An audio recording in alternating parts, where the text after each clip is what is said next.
اسد بھائی کیا فرماتے ہیں؟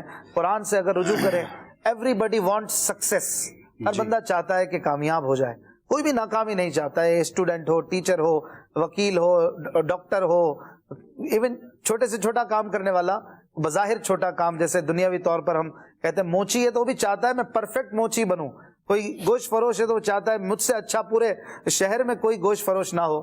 تو کامیابی اصل اور ایکچوئل ہے کیا؟ جیسے کہ آپ نے کہا کہ کوئی بھی شخص ناکام نہیں ہونا چاہتا اور کامیابی چاہتا ہے۔ گوگل پر جو سب سے زیادہ سرچ کیے جانے والے الفاظ ہیں ان میں سے ایک سکسیس ہے۔ اچھا، اس سے بھی یہ اندازہ ہوتا ہے کہ دنیا چاہتی ہے کہ ہم جو ہے وہ کامیاب ہو جائیں، بلکہ اس کو کچھ سالوں میں تو یہ بھی سنا تھا کہ سب سے زیادہ سرچ کیا جانے والا اس سال کا لفظ یہی تھا۔ اچھا۔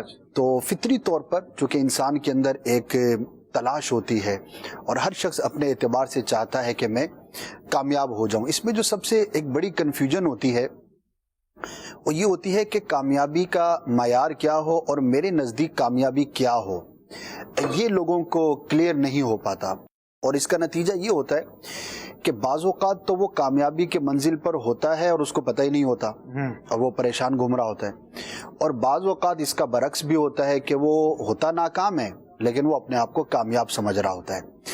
تو ظاہر ہے کہ اس کے پیرامیٹرز تو ہر شخص کے اعتبار سے، علاقے کے اعتبار سے، ہر پرسنالٹی کے اعتبار سے مختلف ہوں گے، لیکن ہم چونکہ اسلام کی بات کریں گے، مسلمان کی بات کریں گے، اللہ اور اس کے رسول کی بات کریں گے، تو سب سے پہلے تو ہمارے دل و دماغ میں یہ کلیئرٹی ہونی چاہیے کہ آخر کامیابی کا مطلب کیا ہے۔ ٹھیک ہے، کیونکہ جب تک آپ کے دماغ میں آپ کا گول یا ٹارگٹ کلیئر نہیں ہوگا تو آپ اس کو حاصل نہیں کر سکتے۔ صحیح بات ہے، بہت اچھی بات آپ نے ابتدا میں کی۔ واقعی ابھی ہم کامیابی پر بات کر رہے ہیں، اگر ہم اپنے ویور سے پوچھیں کامیابی ہوتی کیا ہے، ہاں جی، تو یہی کلیئر نہیں ہے۔ کلیئر نہیں، پہلے تو یہ کلیئر ہونا چاہیے کہ کامیابی ہے کیا۔ آپ کے نزدیک کامیابی کا معیار کیا ہے، آپ کس کو کامیابی سمجھتے ہیں، پہلے اس کو ڈیفائن تو کریں۔ اگر آپ 2 لائنز کے اندر اپنی کامیابی کی تعریف نہیں لکھ سکتے تو اس کا مطلب ہے آپ کو پتہ ہی نہیں کہ کامیابی کیا ہے۔ اچھا، دوسری بات یہ ہے کہ اگر یہ کلیئر نہ ہو تو اس کا نقصان کیا ہوتا ہے۔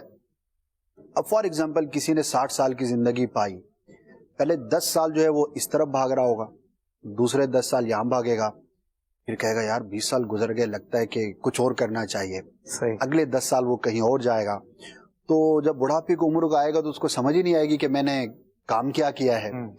تو اب اتنی ساری عمر گزارنے کے بعد بھی اگر آپ کنفیوز ہیں یا آپ ارلی ایج کے اندر بھی کنفیوز ہیں تو اس کا مطلب یہ ہوا کہ آپ نے اپنی کامیابی کے معیار کو اپنے دماغ میں کلیئر ہی نہیں کیا۔ میرے ایک اسلامی بھائی سے ملاقات ہوئی بیرون ملک میں، تو 2-3 ڈپارٹمنٹس جو ہے وہ چینج کر چکے تھے اور عمر ہوگی ان کی کوئی 25-26 سال ہوگی، 8-10-12 سال کی سٹڈیز بھی ہوں گی، بیرون ملک سفر بھی کیے۔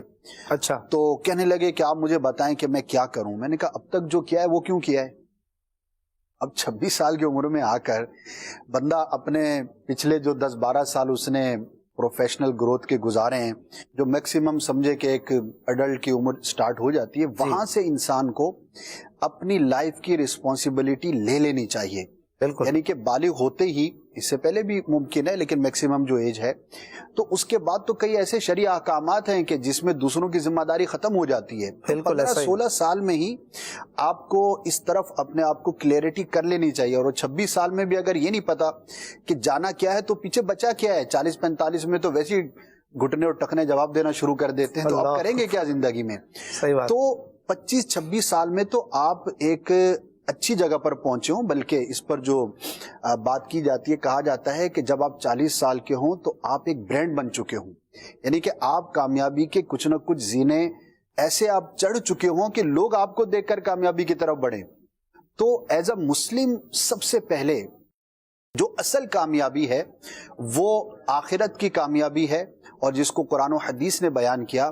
تو جب انسان کے دل و دماغ کے اندر یہ سارا اپنا ایک فیز ہو تو پھر اس کی جو کامیابی کا معیار ہے پھر وہ یہ نہیں ہوتا کہ میں 25,000 روپے مہینہ کما لوں، صحیح، یا میں جو ہے وہ 50 آدمیوں کا نگران بن جاؤں، یا میں جو اس فیکٹری کا جو ہے نا وہ CEO بن جاؤں۔ پھر وہ یہ چھوٹی چیزیں لگتی ہیں کہ یار یہ تو کچھ بھی نہیں ہے۔ اگر اینڈ لیس لائف ہے اور اس کے پیش نظر بھی ہے کہ قیامت کے بعد کی جو زندگی ہے وہ کتنی ہے، تو وہ اتنی ہے کہ جس کی گنتی نہیں ہے اور نہ ختم ہونے والا ہے, اس کی کوئی انتہا نہیں. تو جب آپ اتنے بڑے ویژن پر اپنی کامیابی کو سوچنا شروع کر دیتے ہیں تو پھر یہ چھوٹی موٹی چیزیں, یہ 2 4 5 سال کی جو پلاننگ ہے نا, وہ بہت پیچھے رہ جاتی ہے. تو ایز اے مسلم سب سے پہلے ہمیں یہ طے کرنا چاہیے کہ ہم جس کامیابی کو اپنا معیار بنانے جا رہے ہیں وہ اتنا ہی بڑا ہونا چاہیے.